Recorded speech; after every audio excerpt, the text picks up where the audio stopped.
नमस्कार दोस्तों, यूपी इंफ्राजोन में आपका स्वागत है। और आज की इस वीडियो में हम इन्वेस्टर समिट के बारे में देखेंगे तथा इसका कंपैरिजन करेंगे 2018 के इन्वेस्टर समिट से। इसके अलावा रीजन वाइज जो भी इन्वेस्टमेंट प्रपोजल मिला है इसको भी देखेंगे।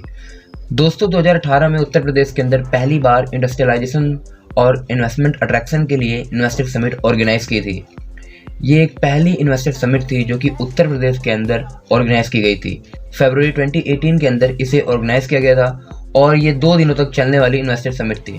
इसमें करीब 4.28 लाख करोड़ रुपीस का investment proposal Uttar Pradesh government को मिला था और 1041 MOU साइन किए गए थे। सबसे ज़्यादा यहाँ पर जो टॉप सेक्टर था वो रिन्यूएबल एनर्जी था, जहाँ पर 16.8% इन्वेस्टमेंट प्रपोजल मिला था। दूसरा इंफ्रास्ट्रक्चर था, जहाँ पर 15% इन्वेस्टमेंट आया था। वहीं तीसरा पावर सेक्टर था, जहाँ 14.7% इन्वेस्टमेंट प्रपोजल मिला था। वहीं चौथा sector IT and electronics manufacturing था, जहाँ पर 10.25% इन्वेस्टमेंट प्रपोजल। और पांचवा सेक्टर टूरिज्म था, जहाँ पर 10% इन्वेस्टमेंट मिला था। इसके अलावा जो और सेक्टर थे वहाँ पर भी 1-2% का ऐसे ही इन्वेस्टमेंट शेयर रहा है। तो यहाँ पर दोस्तों स्टेट गवर्नमेंट ने वहाँ पर बहुत सारे फर्म से क्वेरीज भी ली थी और इन क्वेरीज के तहत जो भी काम था वो शुरू किया गया था। उत्तर प्रदेश गवर्नमेंट ने यहाँ पर बहुत सारे बिजनेस रिफॉर्म्स, IT पॉलिसी लाई। इसके अलावा लेबर पॉलिसीज में भी रिफॉर्म लाए। ये बहुत ज़रूरी था क्योंकि इन्वेस्टर्स ने पहले भी इस पर सुधार की बात की थी। तो यहाँ पर दोस्तों इस टाइम जो इन्वेस्टर समिट 2018 में हुई थी वहाँ पर बुंदेलखंड के अंदर केवल 20,000 करोड़ का निवेश आया था। और ये इसलिए कम था क्योंकि दोस्तों उस टाइम अगर बुंदेलखंड की बात करें तो बुंदेलखंड में इन्वेस्टमेंट बिल्कुल भी नहीं आता था। लेकिन जब हम 20,000 करोड़ की बात करते हैं, जो प्रपोजल यहाँ पर मिला था वो बुंदेलखंड के लिए बहुत ही बड़ी बात थी क्योंकि इतना इन्वेस्टमेंट कभी वहाँ पर एक समिट के दौरान कभी आया नहीं था। 2018 में इन्वेस्टर समिट बहुत ही सडन प्लान था यूपी कैबिनेट का, क्योंकि उसके लिए कोई रोड शो ऑर्गेनाइज नहीं हुआ था। डायरेक्ट एक प्लान बनाया 2 महीने के अंदर, उसको फिर एग्जीक्यूट करा। तो यहाँ पर ना हाइप क्रिएट हुई ना उसका अच्छे से प्रमोशन हुआ। फिर भी योगी आदित्यनाथ और बहुत सारे बड़े बड़े बिजनेस टाइकून को बुलाया गया, तो जिस कारण यहाँ पर जो इन्वेस्टमेंट है ये 4 लाख करोड़ से इन्हें अधिक प्रपोजल मिल गए हैं।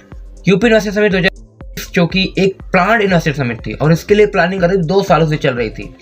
और जो आप 33.5 लाख करोड़ का इन्वेस्टमेंट प्रपोजल आप देख रहे हैं, ये कोई सडन सी बात नहीं है। इसके लिए सरकार ने पहले से ही प्लान करा था कि ये ग्लोबल इन्वेस्टर समिट होगी, तो वहाँ पर कैसे उसको ग्लोबली बनाया जाए कि वो लगे कि हाँ ये ग्लोबल इन्वेस्टर समिट है।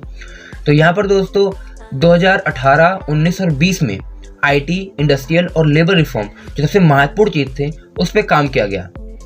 इसके अलावा लैंड एक्विजिशन भी कंप्लीट किया गया। इसके अलावा 2022 में जब सरकार आई तो सरकार ने यहाँ पर 100 डेज का एक आइडेंटिफाइड सेक्टर प्लान बनाया। ये मैंने आपको पहले बताया था कि सरकार कॉर्पोरेट की तरह काम कर रही है और यहाँ का विजन है सरकार का 1 ट्रिलियन इकोनॉमी।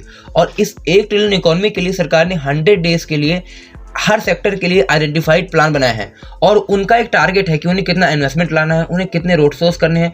अभी भी उनका काम कम नहीं हुआ है, उनके टारगेट अभी भी चल रहे हैं। जो डिवाइड हुआ था काम का, इसके अलावा जो उनके अलग अलग टारगेट बनाए गए थे, उस हिसाब से ये जो एग्जीक्यूशन है ये काफ़ी आसान हो गया। तो यहाँ पर दोस्तों अभी सरकार का विजन है 1 ट्रिलियन इकोनॉमी। जिस भी स्टेट का विजन होता है, बहुत सारे स्टेट का इंडिया के अंदर विजन है, तो वहाँ पर इन्वेस्टमेंट अपॉर्चुनिटीज बहुत ज़्यादा हो जाती हैं क्योंकि सरकार उस हिसाब से प्रोजेक्ट्स भी चलाती है। तो इससे इन्वेस्टर्स काफ़ी ज़्यादा अट्रैक्ट होते हैं उस स्टेट में निवेश करने के लिए।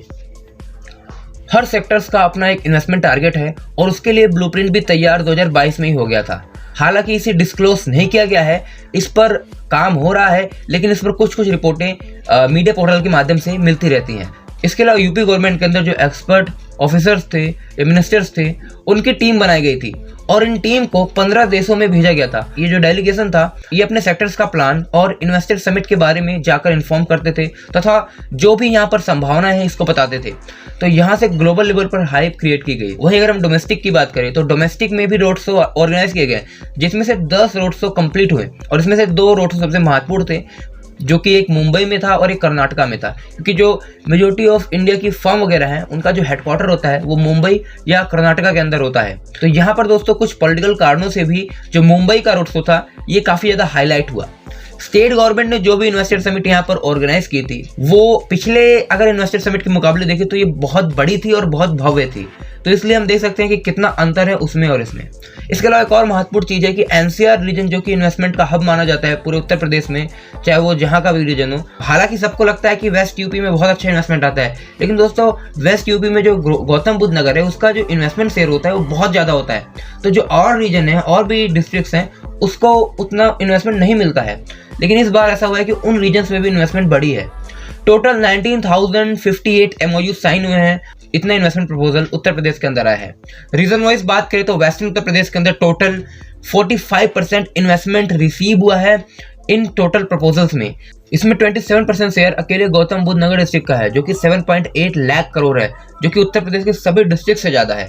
इसके अलावा आगरा का शेयर 8% है जो कि 2.1 लाख करोड़ है। इसके अलावा गाजियाबाद का शेयर 3% के अराउंड है जो कि 1 लाख करोड़ है। वहीं अलीगढ़ का शेयर 1.65% है जो कि 47,000 करोड़ है। इसके अलावा दोस्तों जो और डिस्ट्रिक्ट्स हैं उनका यहाँ पर दिया नहीं है, लेकिन इसका मतलब ये नहीं कि वहाँ पर निवेश नहीं आया है, वहाँ पर भी निवेश आया है, बट वो आंकड़े यहाँ पर दिए नहीं है।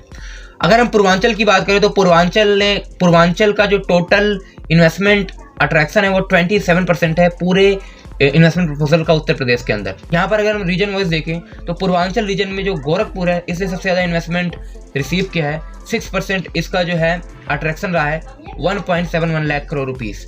इसके अलावा वाराणसी दूसरे स्थान पर है जिसने 4.75% का शेयर लिया है टोटल पूर्वांचल के इन्वेस्टमेंट शेयर्स में, जो कि 1.37 लाख करोड़ रुपीस है। इसके अलावा दोस्तों एनर्जी के क्षेत्र में काफ़ी ज़्यादा निवेश इस रीजन में हुआ है। और अगर आपको बताऊं तो सोनभद्र और मिर्जापुर, जो कि सोनभद्र ने 2.57% का इन्वेस्टमेंट प्रपोजल रिसीव किया है पूर्वांचल के शेयर्स में, जो कि 74,000 करोड़ रुपीस है। इसके अलावा मिर्जापुर ने 2.21% का शेयर रिसीव किया है जो कि 64,000 करोड़ है। इसके अलावा प्रयागराज ने 53,000, अयोध्या और जौनपुर में 43,000 करोड़ रुपीस का इन्वेस्टमेंट शेयर रिसीव हुआ है। सेंट्रल उत्तर प्रदेश की बात करें, टोटल उत्तर प्रदेश के अंदर इन्वेस्टमेंट प्रपोजल का 13% शेयर सेंट्रल उत्तर प्रदेश यानी कि खासकर अवध रीजन में मिला है। तो सबसे पहले मैं आपको क्लियर कर दूं कि जो सेंट्रल उत्तर प्रदेश है इसमें ज़्यादातर अवध की रीजन है, लेकिन जो पूर्वांचल रीजन है इसमें भी बहुत सारे अवध के रीजन है। क्योंकि यहाँ पर हम भाषा की बात नहीं कर रहे हैं, जो रीजन डिवाइड किए गए उस हिसाब से देख रहे हैं, तो इसलिए यहाँ पर आप भाषा के आधार पर इनको मत जोड़ लेना। सेंट्रल यूपी का जो भी इन्वेस्टमेंट शेयर था उसमें टॉप जो शेयर था वो लखनऊ का रहा है, जहाँ पर 1.96 लाख करोड़ का इन्वेस्टमेंट आया है। 6.79% का टोटल यहीं पर आया है।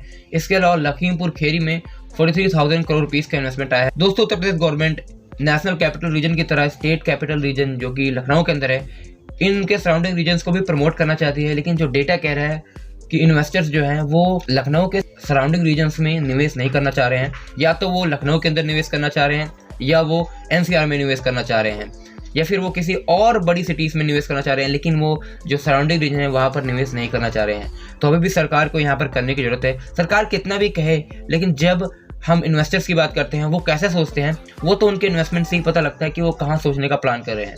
इसके अलावा दोस्तों बुंदेलखंड में आपकी काफ़ी अच्छा निवेश है। 1% का शेयर टोटल यूपी के इन्वेस्टमेंट प्रपोजल में इसका रहा है। झांसी का शेयर इसमें 4.70% है जो कि 1.35 लाख करोड़ है। इसके अलावा चित्रकूट में 63,000 करोड़, जालौन में 49,000 करोड़ रुपीस का निवेश यहाँ पर इतने इन्वेस्टमेंट प्रपोजल प्राप्त हुए हैं। तो दोस्तों यहाँ पर सेक्टर वाइज भी इन्वेस्टमेंट प्रपोजल दिए गए हैं, लेकिन इस पर हम किसी अन्य वीडियो में चर्चा करेंगे। तो यहाँ पर कुछ आंकड़े हम समझ लेते हैं। तो आंकड़े हमें ये कहते हैं कि बहुत सारे जो शहर हैं वहाँ पर निवेश कम आया है, जैसे कि प्रयागराज में काफ़ी कम निवेश आया है। कानपुर का यहाँ पर डेटा नहीं दिया गया है। तो इसका अर्थ ये है कि सरकार ने प्लान किया है कि हर क्षेत्र में कैसे भी इंडस्ट्रीज लगें, रोजगार के अवसर हर क्षेत्र में आए। इसलिए आपको परसेंटेज अगर हम टोटल भी देखें तो थोड़ा कम दिख रहा होगा, निवेश भले ज़्यादा है। तो इसका अर्थ है कि सरकार ने ऐसा मतलब डेडिकेटेड ब्लूप्रिंट बना रखा है कि हर क्षेत्र में कुछ ना कुछ इंडस्ट्रीज आए जिससे लोगों को रोजगार मिले। अगर हम डिस्ट्रिक्ट वाइज देखें कि उन्होंने टॉप किया है, तो टॉप पर गौतम बुद्ध नगर डिस्ट्रिक्ट रहा है, जिसका सबसे ज़्यादा इन्वेस्टमेंट प्रपोजल यहीं पर रिसीव हुए हैं। दूसरे स्थान पर आगरा है, तीसरे स्थान पर लखनऊ है, चौथे स्थान पर गोरखपुर है, पांचवें स्थान पर वाराणसी है और छठे स्थान पर झांसी है। तो ये जो डिस्ट्रिक्ट हैं ये टॉप इन्वेस्टमेंट डिस्ट्रिक्ट रहे हैं इन्वेस्टर्स के लिए, जहां पर सबसे ज्यादा निवेश आया है। इसके अलावा दोस्तों जो और डेटा आएंगे उसमें हम और स्पेसिफिक तरीके से देखेंगे कि कहां पर कैसे इंडस्ट्रीज लगेंगी, ये सब भी देखेंगे। इसके अलावा दोस्तों आपको एक चीज और बता दूं कि जो एनर्जी का क्षेत्र है यहाँ पर इन्वेस्टमेंट काफी अच्छा है। क्योंकि सोनभद्र और मिर्जापुर ये जो डिस्ट्रिक्ट हैं उत्तर प्रदेश के पूर्वांचल रीजन में सबसे साउथ एरिया में ये आते हैं और यहाँ पर एनर्जी के क्षेत्र में बहुत ज्यादा निवेश हुआ है।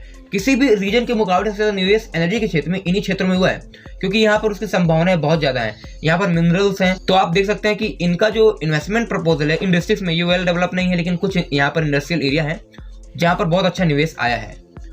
तो ये सारी चीजें हमें इस डेटा से देखने को मिलती हैं। सो गाइस, आज की इस वीडियो में इतना ही। अगर आपको ये वीडियो पसंद आए तो वीडियो को लाइक करें, चैनल को सब्सक्राइब करें। धन्यवाद आपका ये वीडियो देखने के लिए। मिलते हैं नेक्स्ट वीडियो में।